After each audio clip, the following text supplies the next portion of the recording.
we also see it every single time where Green Bay is involved in the negotiations. There's rumors of a player going to Green Bay, and then at the end, it never quite happens. So everything historically would tell us this is just a deal that ultimately gets done. I had some pretty strong whispers that were coming to me of what was happening. And I still, to your point, I still was like, yeah, okay, I'll believe it when I see it, because again, these things just don't always usually come to fruition. And yet it did here.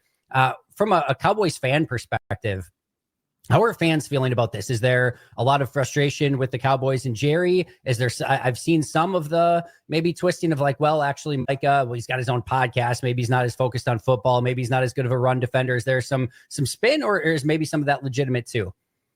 Well, it's complicated, right?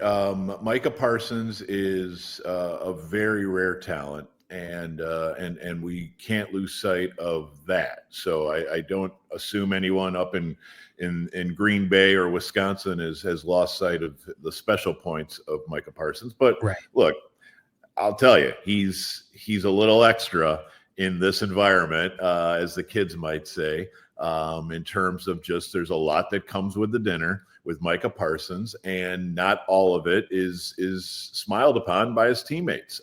He's, I guess in today's day and age, it's not that big a deal. He's not breaking laws or anything like that. It's just he is very, I don't want to say individually wired, but he plays for the National Football League rather than his particular franchise at times, and that's not abnormal. So we have to start there.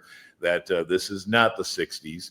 This is not even the 80s. This is the modern day social media athlete who grows up and says, well, why can't I do an interview? Why can't I just not even do an interview? Why can't I just do my own podcast?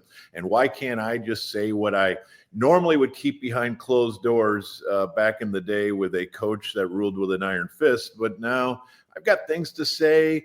Win or lose, I'm going to be happy, and I'm going to have my platform. And that rubs a lot of people the wrong way, especially old school football people. And so I'll be interested to see how that goes over in Green Bay, if it goes over at all.